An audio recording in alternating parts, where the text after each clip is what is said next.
What if I tell you there's a simple way to find great detailing employees at the moment you need? And in this video, I'll show you the exact steps on where to go, how to find these employees for your detailing business this week. At one point later on in my detailing business, when I was overbooked with appointments, I found it nearly impossible to find a helper, to find great employees. And when I did find them, they would not show up to the interview. It was a nightmare.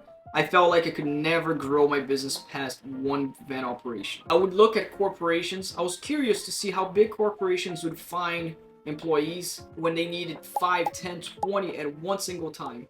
And I found the answer to that. There are specific places where hundreds of detailing candidates are at right now looking for a job, actively looking for jobs. And these are job listings websites. And that's what big corporations use to hire. The one I personally use is Indeed.com.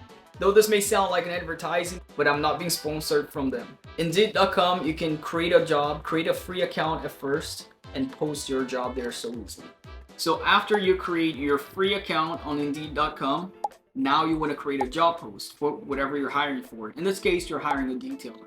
So first, you're going to follow all the steps. It's super simple and easy. Everything's going to be free. So first you create your title. The title, I like to put mobile detailing specialists directly to what you're looking for. You're looking for mobile detailers. There's a small tip that you can put on the title. If you were to put mobile car wash specialists or looking for just mobile car wash, you're going to get different type of candidates. If you put mobile detailing, if that's what you're looking for, you're going to get more skilled detailers with experience. Then after you create your title, you're going to put the job description.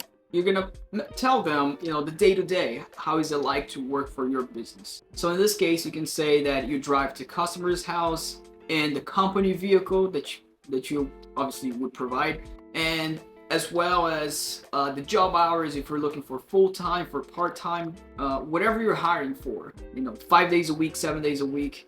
You decide, you choose, make sure to put it over there in the description. You can also put in the description about your company.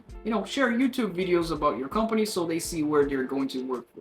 And then there's also going to be an option to put requirements. But I also like to put the requirements on the description of the job. So if you require them to have driver's license, for example, to make sure that they have a clean background check, or whether they need experience already, unless you're willing to train them. If you're willing to train them, then you might find you will definitely find more people if you're training.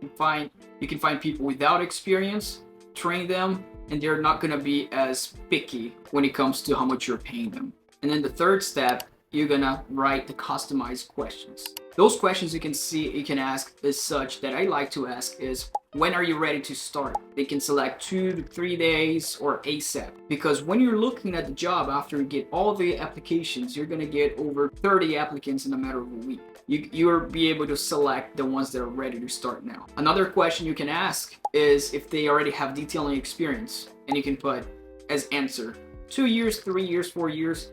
We like to put 1 year. If they have at least 1 year of experience, that's good. We train them the rest of the way.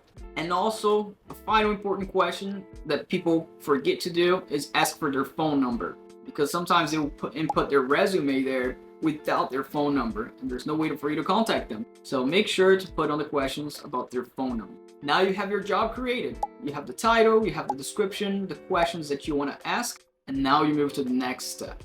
You're gonna have 2 options now. One, to sponsor the job, to pay money, and you can select to customize how much money you want to put. So if, let's say, in a matter of 7 days, you want to do $10 a day or so, so you spend about, obviously $70 in a week. Indeed is gonna give you the amount of candidates you will receive with that amount of sponsorship. If you don't want to sponsor, if you just want to look for one candidate and you have more than a week, you are not in a hurry, then you can just leave it as a free job, as a free post, and you're still gonna get about 20 candidates in a matter of a week, even with the free post. Obviously, it all depends on your location as well. After that's done, it will take about 2 to 3 hours for Indeed to check out on your job, for it to go live and publish. So you have all the options you can see on the Indeed dashboard, see the list of your jobs and the candidates that you receive. Always click on the list of the jobs, you see your job there. For now, it's gonna say job pending. Just wait 2 to 3 hours and it's gonna show up. And then within 1 or 2 or 3 days, that's when you're gonna start receiving the candidates. You're gonna have all of your candidates all in one single place. I like to use Indeed even if let's say I find a candidate, for example, if I do a job on Facebook jobs post, or somebody's calling the company because they want to get hired. I can also input their information on the same job post there on Indeed, so everything is in one place. There is a most important part. If you have everything done, it is using the Indeed. Indeed will give you the option to reject the candidate as you start receiving the candidates, to approve, or to put a question mark that you're still interviewing. So as you click, you're gonna realize, search through Indeed, and you're gonna learn how to use it. All of this is important, but nothing of this matters if you don't follow the most crucial step now, is the right way to interview. If you don't know the right way to interview, you're gonna start calling these candidates, ask random questions that you don't know about, and when you finally schedule for them to come over and work for you or schedule an interview, they're not gonna show up. You're gonna run through that problem like I did. I would spend an entire week scheduling 10 people to interview and nobody would show up. So that's why it's super important that you continue to learn and watch this video that I created specifically on how to interview people and avoid nobody showing up. Avoid that. So click right here, watch this video, and I'm gonna show you step by step so you grow your team, you grow your events, and you grow your business.